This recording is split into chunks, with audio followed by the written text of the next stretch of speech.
surat dakwaan yang diajukan kepada saya itu secara penuh setelah kami pelajari mengandung dua kelemahan utama yang membuat sidang atas nama saya sebagai terdakwa tidak bisa lagi dilanjutkan. Udah, ini media. Udah, ini media.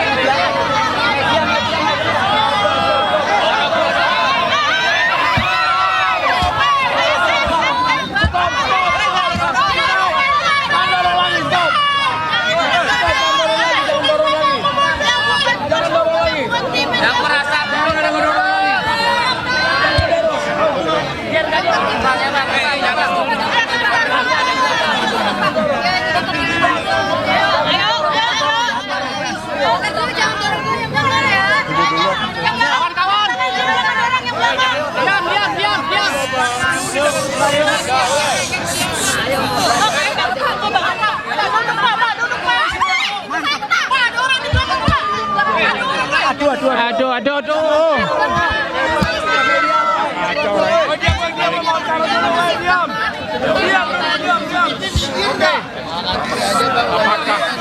Apakah kita sudah bisa mulai?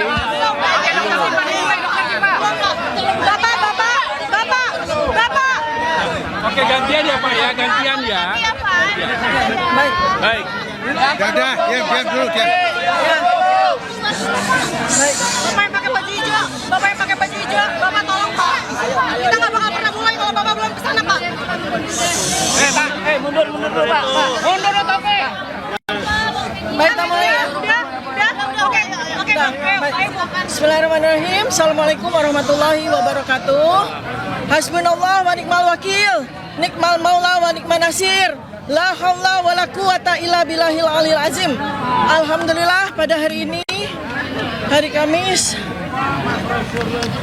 kami sudah melakukan nota perlawanan ya, yang terdiri atas 37 halaman yang kita berikan judul Indonesia Menggugat ya. Dugaan ijazah palsu Jokowi adalah sebuah cermin krisis multidimensional bangsa ini ya. Pada beberapa hal nanti akan secara rinci disampaikan oleh advokat saya. Yang pertama adalah bahwa surat dakwaan yang diajukan kepada saya itu secara penuh setelah kami pelajari mengandung dua kelemahan utama yang membuat sidang atas nama saya sebagai terdakwa tidak bisa lagi dilanjutkan, yaitu terjadi error in objecto dan error in persona. Apa artinya? Objek yang didakwakan kepada saya itu salah secara objek ya, karena yang saya dan Mas Roy Suryo lakukan pengkajian adalah benda digital, objek digital yang beredar di internet yang dimiliki oleh saudara Dian Sandi. Kami sama sekali tidak melakukan pengkajian, komentar apapun terhadap dokumen digital yang diakui oleh saudara Joko Widodo. Karena secara fakta, saudara Joko Widodo tidak memiliki ijazah dalam bentuk digital.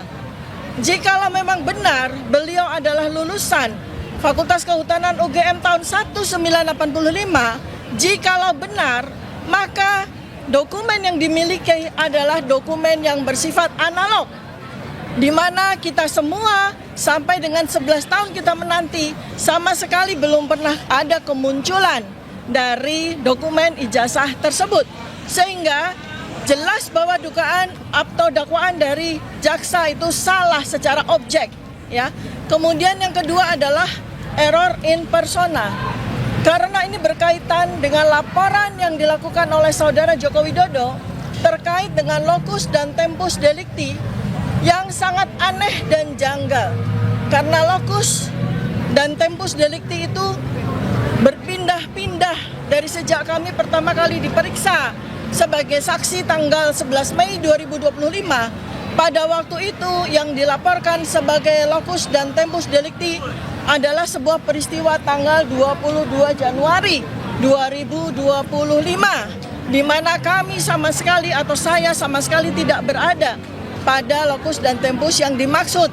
Lalu kemudian laporan polisi itu diubah secara lokus dan tempus deliktinya menjadi di daerah Jakarta Selatan 26 Maret 2025. Lalu pada surat dakwaan yang disampaikan oleh penuntut umum ternyata lokus dan tempus berubah lagi, yaitu di antara bulan Maret 2025 hingga bulan Mei 2025. Padahal laporan yang dilaporkan oleh Saudara Joko Widodo itu tertanggal 30 April 2025. Jadi ini jelas salah ya secara persona dan salah secara objekto. Karena mana mungkin melaporkan sesuatu kejadian yang belum terjadi pada saat laporan polisi itu dilakukan. Dia melaporkan tanggal 30 April 2025 atas peristiwa yang terjadi pada bulan Mei 2025. Itu sesuatu yang sangat tidak masuk akal. Dan berikutnya lagi adalah kesalahan atau error in objecto adalah mendakwa sebuah produk-produk jurnalistik yang dilindungi oleh undang-undang pers yang jelas ya. Jadi ada 5 unggahan dari 28 unggahan yang dijadikan sebagai barang bukti. Itu sendiri sebetulnya sudah error in objecto. Karena 28 barang bukti itu dibebankan semua kepada saya. Sedangkan dari 28 barang bukti itu hanya ada 5. Ada 5 unggahan yang berkaitan dengan saya.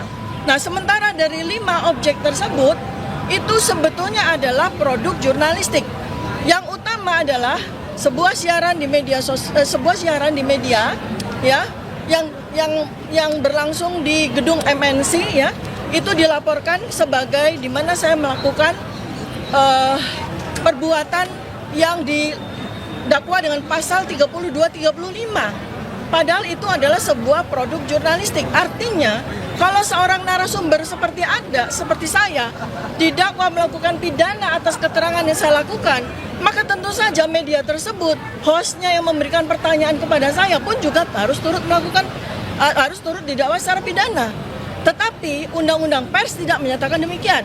Sebab sebuah produk jurnalistik yang berisikan talk show ya atau sebuah tanya jawab itu dilindungi oleh Undang-Undang Pers. Apabila host dan narasumber melakukan sebuah kesalahan, slip of the tongue atau kesalahan pada waktu itu, maka Undang-Undang Pers itu memberikan fasilitas dalam bentuk hak jawab, dalam bentuk sebuah mediasi di dalam koridor Dewan Pers ya. Jadi ini tidak bisa langsung dibawa kepada pidana. Kalau sampai terjadi seperti ini, maka inilah yang disebut sebagai chilling effect, membuat semua orang takut untuk bicara. Ya, selanjutnya akan diteruskan oleh advokat saya. Silakan. Ya, terima kasih. Saya tambahkan sedikit ya, karena hari ini adalah perlawanan terhadap dakwaan. Kami belum bicara masalah pokok perkara. Ya, saya katakan tadi, bahkan kami bacakan bahwa perkara ini tidak layak untuk masuk persidangan karena dari awal sudah batal demi hukum. Sejak peristiwa RJ yang mana harus pencabutan laporan itu jelas. Bagaimana dengan satu laporan yang sama dengan nomor yang sama yang dibebaskan hanya berapa orang. Yang namanya pencabutan laporan itu adalah keseluruhan. Jadi kalau bahkan konsiderannya pun tercabut. Karena mekanisme di dalam RJ itu sebelum SP3 ada pencabutan laporan yang dengan nomor yang sama. Kedua, peristiwa Mabes Polri pada waktu Jokowi melaporkan kawan-kawan ini, itu peristiwa di Mabes Polri belum dihentikan penyidikannya. Jadi ini sudah melanggar Undang-Undang PSK, Pelindungan Saksi dan Korban. Belum dihentikan. Kenapa demikian? Laporannya bulan April, 30 April, sedangkan penghentian penyelidikan adalah 22 Mei. Jadi secara Undang-Undang Pelindungan Saksi dan Korban, maka jika ada laporan lebih dulu, tidak boleh dilaporkan balik sebelum inkrah. Itu jelas, dan itu kami sampaikan tadi. Bahkan ada pelanggaran Perkap, masih ingat yang identik itu. Jadi sampai detik ini kepolisian tidak pernah mengatakan ijazahnya asli, yaitu identik non identik, ya kan? Lah, pemeriksaan laboratorium waktu itu yang menyatakan identik itu melanggar Perkapnya sendiri. Karena dalam pemeriksaan laboratorium itu satu, ya kan, itu harus ada dilampirkan, wajib bahkan di Perkap nomor 10 tahun 2009, satu wajib dilampiri laporan. Pada saat itu belum ada laporan, Dumas. Kedua, wajib dilampiri BAP. Pada saat itu belum semuanya di BAP. Ketiga, wajib dilampiri dengan berita acara penyitaan. Pada waktu itu tidak ada penyitaan.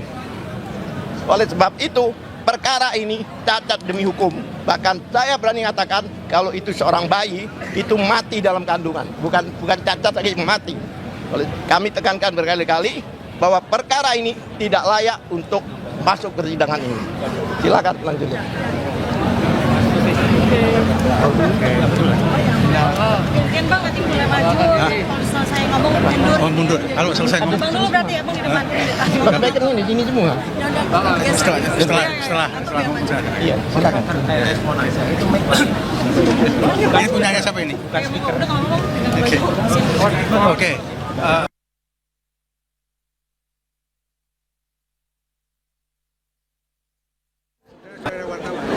Salah. Yang kami permasalahkan hari ini adalah mengapa penuntut umum membawa perkara ini ke pengadilan. Mengapa kami permasalahkan? Karena dalam uraiannya, dalam uraian di dalam surat dakwaan itu adalah pertama mengatakan tindak kejahatan atau tindak pidana dilakukan di wilayah Jakarta Selatan. Kemudian mengatakan di wilayah Jakarta Pusat. Seharusnya kan yurisdiksinya adalah Pengadilan Negeri Jakarta Selatan atau Pengadilan Negeri Jakarta Pusat. Namun mengapa diadili di Pengadilan Negeri Jakarta Timur? Itu menggunakan surat keputusan Mahkamah Agung nomor 114 tahun 2026 yang mengatakan bahwa persidangan dilakukan untuk Roy Suryo dan kawan-kawan.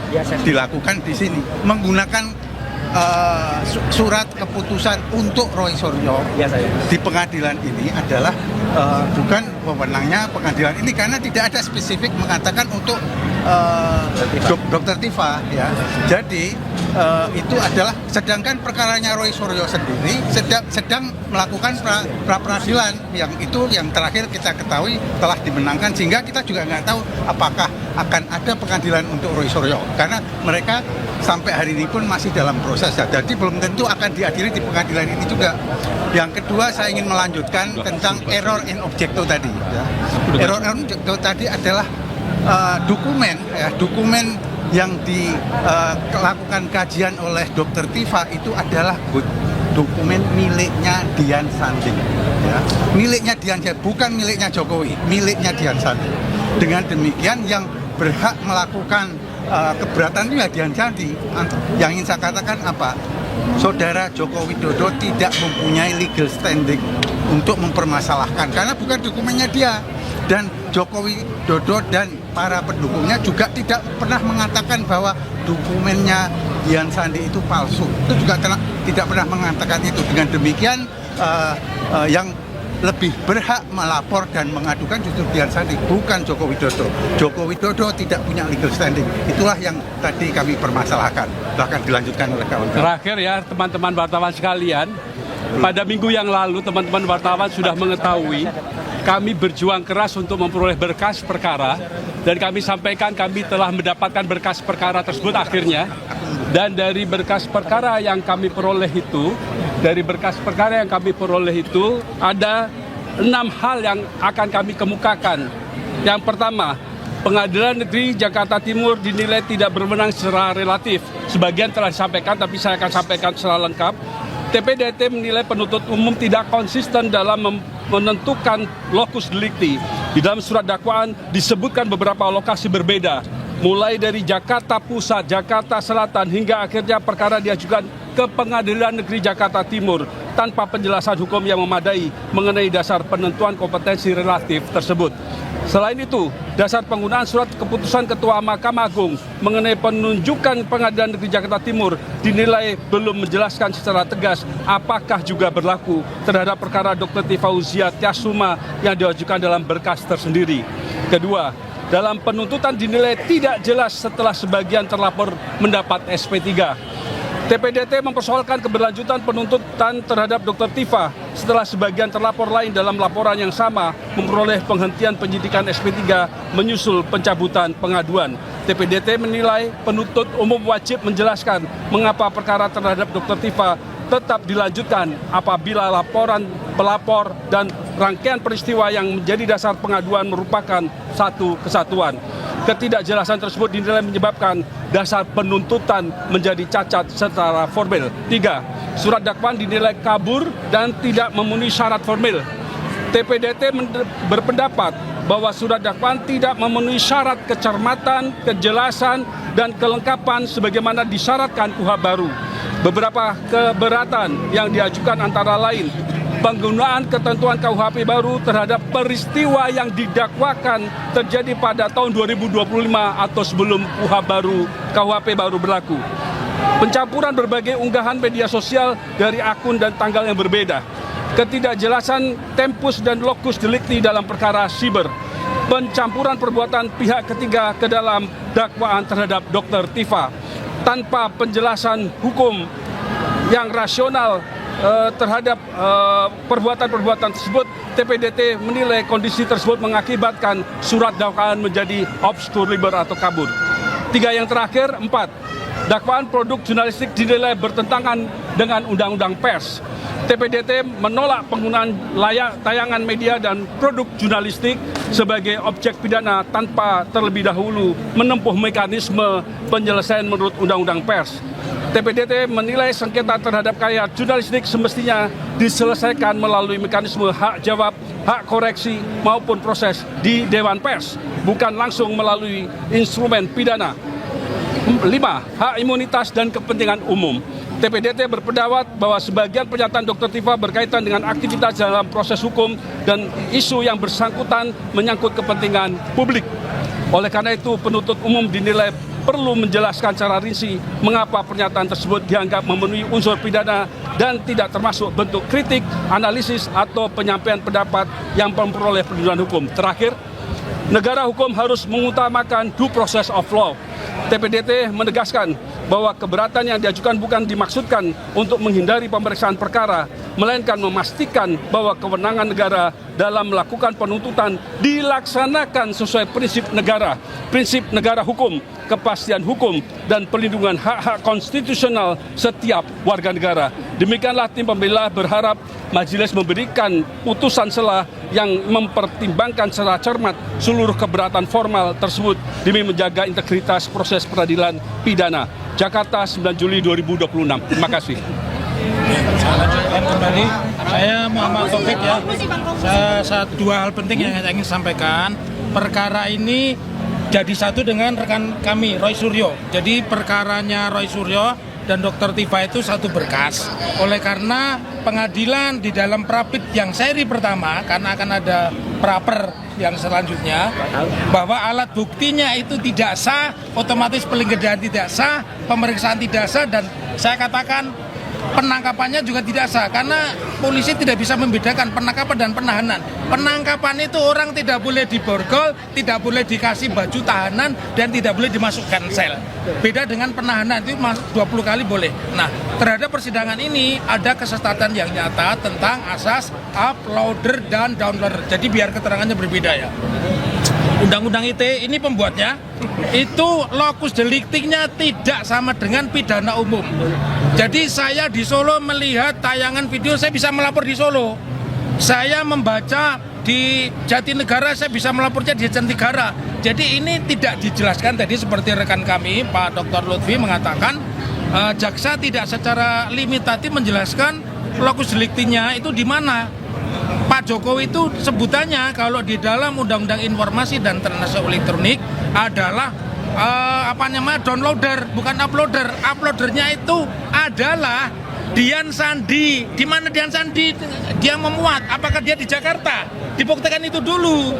Karena Undang-Undang ITE loh yang dipakai ya, bukan delik umum. Kalau delik umum itu lokus itu tempat di mana gambar itu dimuat. Tetapi ketika pertama kali mengupload Dian Sandi tidak sampai hari ini yang tayangan 1 Mei 2025 yang sudah dilihat oleh 7,9 juta. 1 April ya 2025 yang sudah dilihat oleh 7,9 juta itu tidak ada di dalam Dirsil Jaksa. Jadi kalau kami semua mengatakan kewenangan absolut itu betul, undang-undang bahwa pengadilan itu belum tentu berwenang menangani perkara ini. Kemudian tentang lokus itu namanya kompetensi relatif, apakah harus di Jakarta Timur? Kita bukan bicara soal otoritas Mahkamah Agung boleh memindahkan tempat persidangan, betul. Mahkamah Agung memiliki otoritas, tetapi yang lebih penting ini uploader downloadernya disebutkan dulu. Kalau itu tidak bisa, karena jelas itu undang-undang ITE mau pakai 32, 35 dan sebagainya. Dan yang terpenting saya mengatakan sepakat kalau tidak ada sandi berarti tidak ada criminal action, berarti tidak ada tindak pidana. Sekarang namanya bukan kejahatan loh ya. KUHP yang baru itu namanya tindak pidana. Ya, namanya tindak pidana. Lalu saya ingin mengatakan RJ yang dibuat Polda itu 100% salah. Dasarnya apa? SEMA nomor 1 tahun 2026. Kalau penuntutannya itu dimulai tahun 2006, dia harus menggunakan RJ yang kiblatnya di ketua pengadilan. Jadi kalau Jakarta Selatan ya harus di depan ketua pengadilan. Kenapa? Karena ada 3 alasan. 1 kepastian hukum, yang kedua keadilan, yang ketiga pertanggungjawaban. Ya, jadi nggak bisa masing-masing jaksa bikin RJ, polisi bikin itu kalau sebelum tahun 2026. Itu saya katakan. Jadi buat Egy Sujana, buat Damai Harulibes, Rismon, jangan ketawa dulu. Kalian nanti kalau kita kirim surat buat laporan baru bahwa RJ Anda. Ya, bisa demikian breaking news kali ini. Selanjutnya Anda bisa menyaksikan program iNews Breaking Goals bersama Kevin Pakan. Saya Togi Sinaga pamit. Terima kasih dan sampai jumpa.